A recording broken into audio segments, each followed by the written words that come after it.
everyone, welcome back to yet another Star Stable video. Please be sure to like and subscribe if you haven't already and turn notifications on. This is the second part of the guide helpful thing.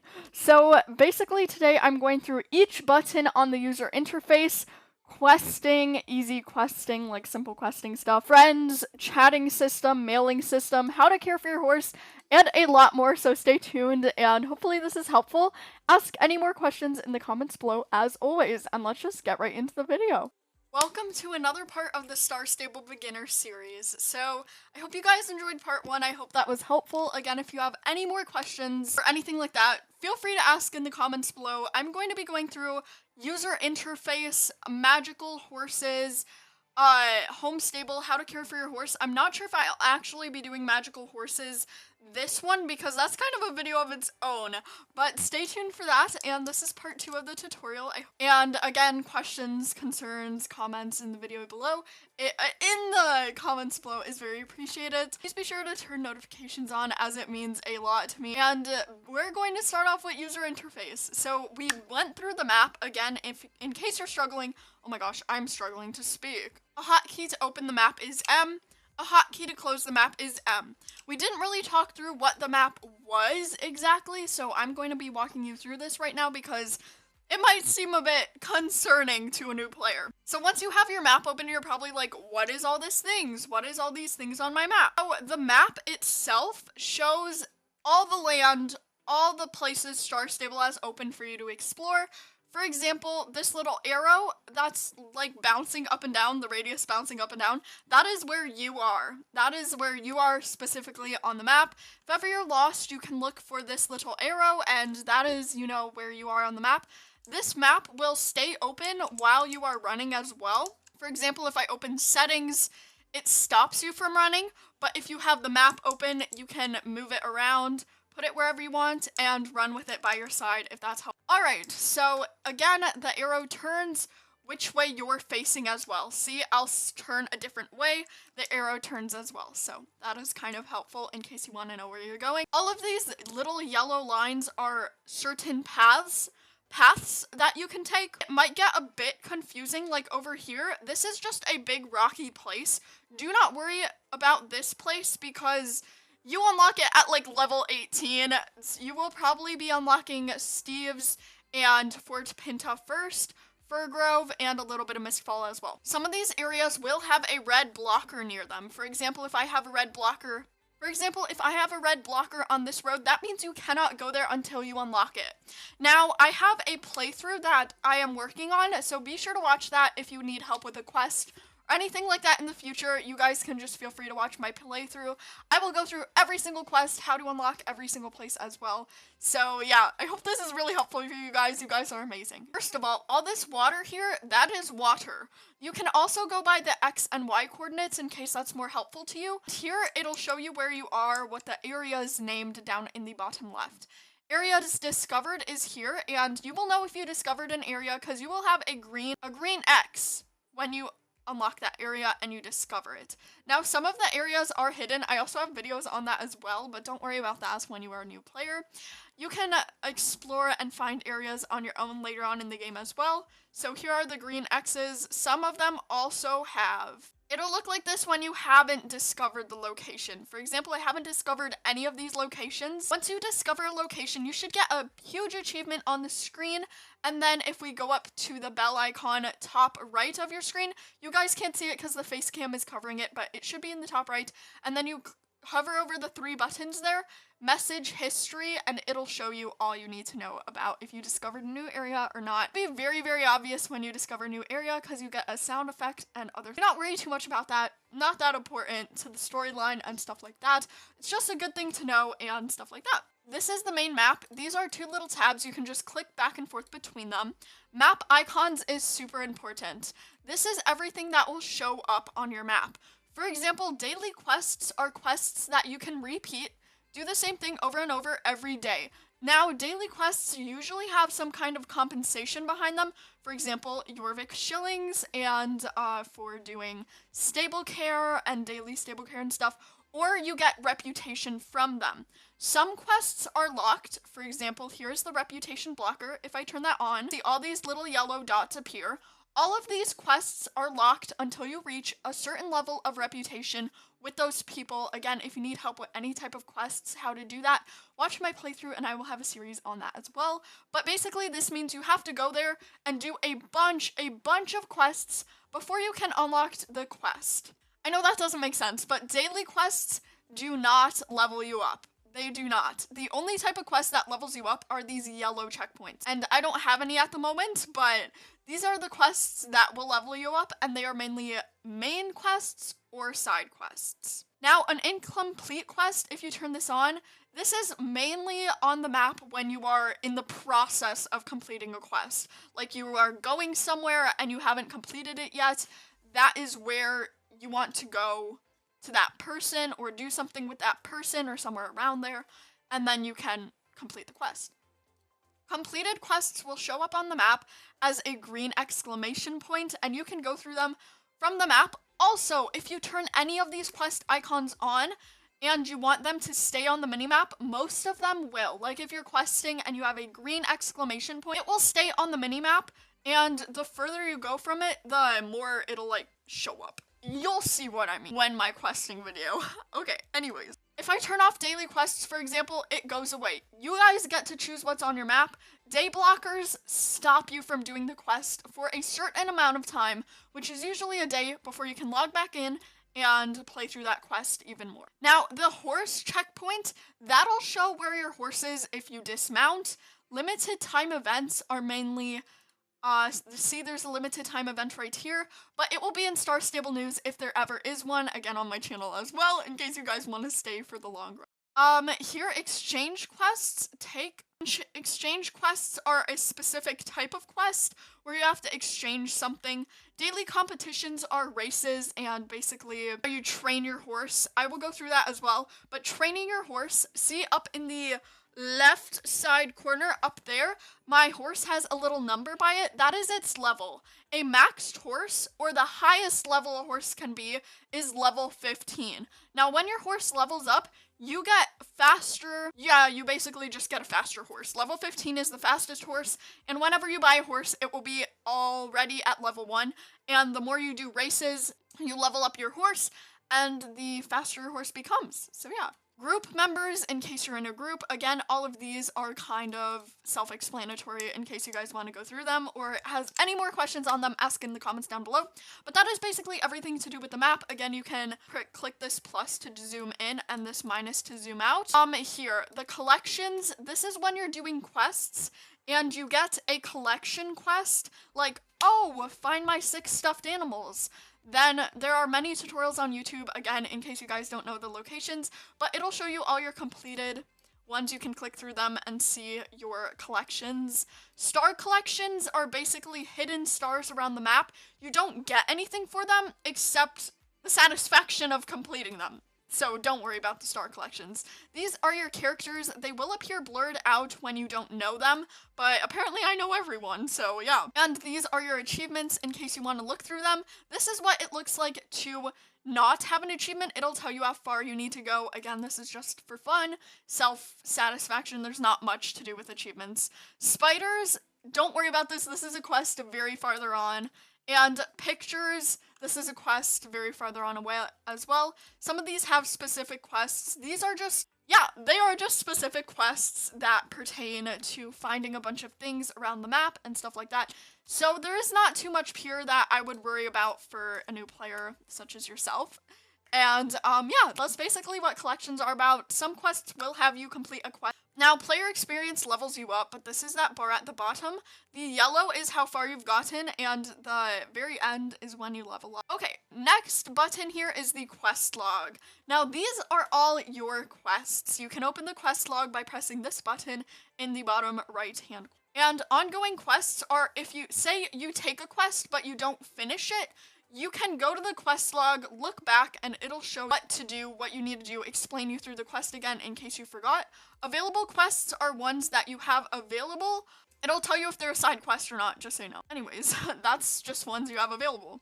Daily quests are, again, daily quests, mainly for reputation. Races, again, these are all the races in the game in case you guys want to challenge yourselves to do all those. Chores, again, are just reputation.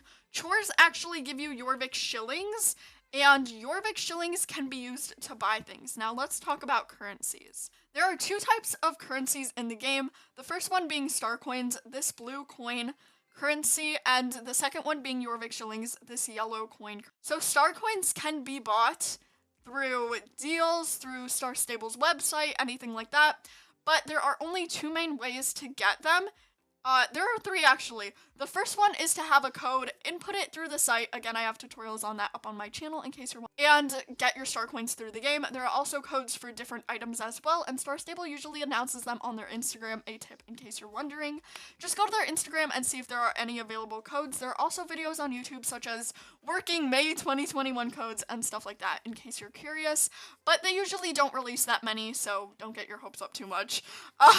They do around like specific times like Christmas, Winter Village, stuff like that, or holidays. They usually give us a code. The second way is to be Star Rider. Now, if you're Star Rider, you can access everywhere on the map and stuff like that. I will talk more about that later on, but Star Rider gets a weekly allowance of 100 star coins a week, and you can just save them up and get them that way.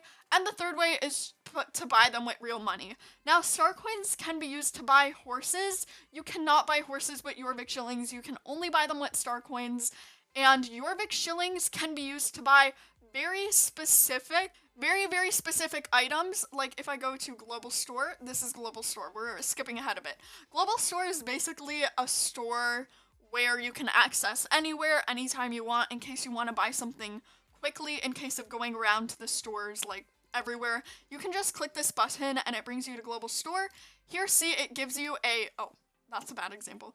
It gives you a Jorvik shilling count and a star coin count, so you can choose to buy it with either one. So you can buy it with Jorvik shillings or star coins, and that is how you buy stuff there. Next one is basically, yeah, Jorvik shillings can only be used to buy stuff, buy food for your horse and stuff like that. The next button here is character sheets. Now, I usually open this by pressing C on my keyboard, and you can press C to close it again, or you can go here in this bottom place and then click that. This is your horse. This is everything you need to know about your horse. This is their happiness, okay? If your horse is happy, it will move faster. If your horse is sad, it will move very, very slow, and you'll probably won't win any competitions. I know, because I've tried a million times. But basically, your horse's happiness pertains to how well you take care of them. Again, you can buy stable care and take care of them that way. Someone will take care of your horses for you when you buy stable care, an NPC, non-playable character, or you take care of them and log on every single day to take care of them yourself. If you don't log on every single day, one of these bars will go down for each day you miss, making them sadder and sadder. So yeah, that's basically how we do it. Up here you can see if your horse is hungry or thirsty.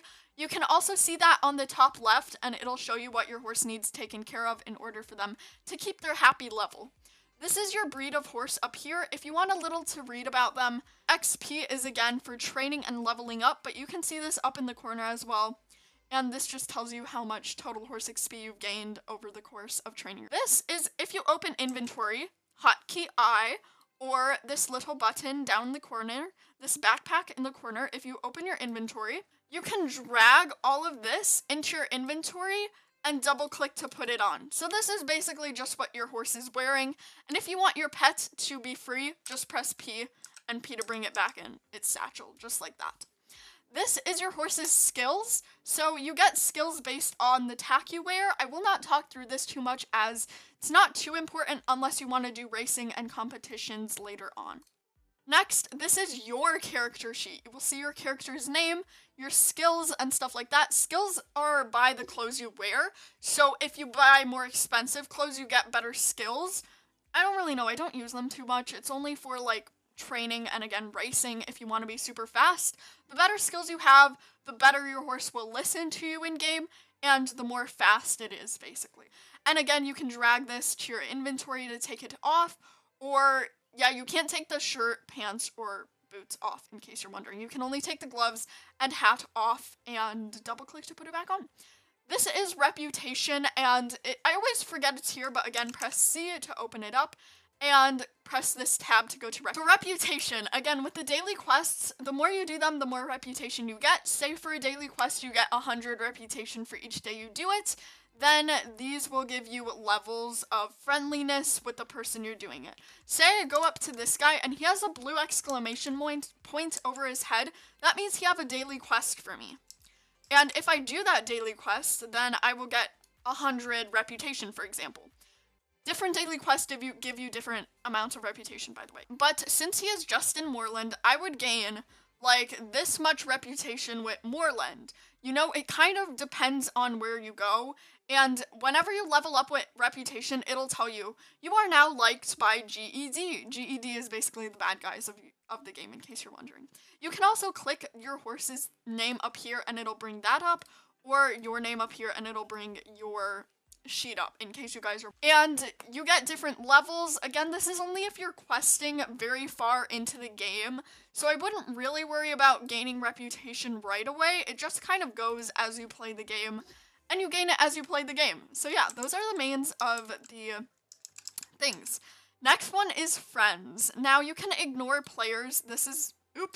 You can ignore players. This is who I have on my ignore list right now, but okay, let's go up to a random person. I will teach you how to ignore players and get friends. So you go up to a random person and this little icon pops up. When it turns white, that means that you can click them and you're close enough to click them. Their name will show up in the top left corner, and then you click this and you can inspect them. This will bring up their character sheet. So you can compare statistics by holding shift like this, and you can compare your statistics with them, but that's only if you're training and stuff. Next, you can invite them a friend. This means they will be your friend.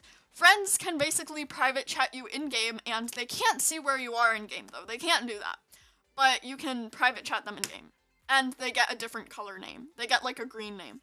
Inviting people to a group will again cause the group thing from tutorial number 1, and ignoring them will cause them to go away. Boop! And they leave. They go away, in case you guys are wondering. I'm so sorry I did that! Okay, wait. And then in order to get it back, you can just go to friends, or again, press the hotkey F to bring up the friends list, and they will be on your friends list, or they will be on your ignore list. And then you can delete them off your ignore list as well. And if you go to chat, you have a friend's chat, and you can click their name and chat them directly. That's basically all a friend can do, honestly. Not too much. Yeah, that's basically all of the important buttons here. Again, high scores. That's training and racing. I literally never opened that as a player on level 20. You don't need to care about that, unless you want to. But this little mailbox icon means you have unread mail. If you don't have unread mail, this will not be here. So this is where the mail is, and you go to any of these red mailboxes. This is one located in Moorland, in case you guys are wondering, but you can just open it by pressing this mail, scrolling over it with your mouse, and clicking it. This shows all your unread mail. Again, you can just click to take stuff, and people can mail you in-game as well, but Star Stable tags out any bad names as well, in case you guys are wondering, so you don't need to worry about bad names, profanity, or anything like that. So, I'm going to go through the chatting system now. Okay, so that basically means it's just like regular mail. I don't know. Yeah, that is how you mail someone in case they're not on when you are in-game. So, that is basically how you communicate with someone through the mailbox. If they're not online, then you communicate through them with the mailbox, and you will get codes through the mailbox and anything else through the mailbox as well. So this is a horse trainer. They are located all around the map, in case you guys are wondering. But if you click them, then they will train your horse. This costs star coins again, so I don't recommend doing it. Train your horse by yourself. It is more gratifying, and I really like it. So that is just a tip, but feel free to do whatever you want. So, chatting systems, there is a little chatting corner. Global chat you can only use if you are Star Rider, Club, and Group, but we'll go through that later. Group, again, if you're in a group, you have access to this chat, and only people in your group will be able to see what you're saying. This is global chat, and when you are in a... Yeah, that's how you chat. It shows up like that. But basically, when you are in a city, then you have access to global chat, and players anywhere in cities will be able to see your chat. Friend chat is, again, just friend chat. Say chat is anyone nearby you will be able to see your chat. Usually people use global chat for most. So, taking care of your horse. I dismount my horse. There are two ways you can do this. In your backpack, you should, when you join the game and go through the first few quests, have access to water. So this is the first way. You drag it to your horse's head. Drag it on your horse, not your horse's head. And then you do this. That's the brush. Boom. That is way 1. Click and hold and drag. And then let go there. And way 2 is you click your horse's head and it, oh my god. That's not what you want to do. Okay. You want to go click your horse's head and then you can pick your hooves. You can do anything from that main menu as well. This is a new feature, so it is kind of cool. You just click and water your horse. And that is basically how you care for your horse. Easy as that. Again, you can see when I feed my horse, look at the top and it'll go away with a green check mark, meaning that you achieved it and that it is good to go. Daily caring for your horse is complete. When your daily caring is complete, your horse will either maintain or gain a green level, meaning that it'll go faster and it's happier. So that is everything in this tutorial, guys. I hope you enjoyed. I hope it was helpful. Leave any more comments down in the questions below. Questions down in the comments below. And, yeah, hope to see you guys in Star Stable. Anyways, guys, this is a series, so in case you need extra help, be sure to check out different episodes, and I'll see you guys there. Bye!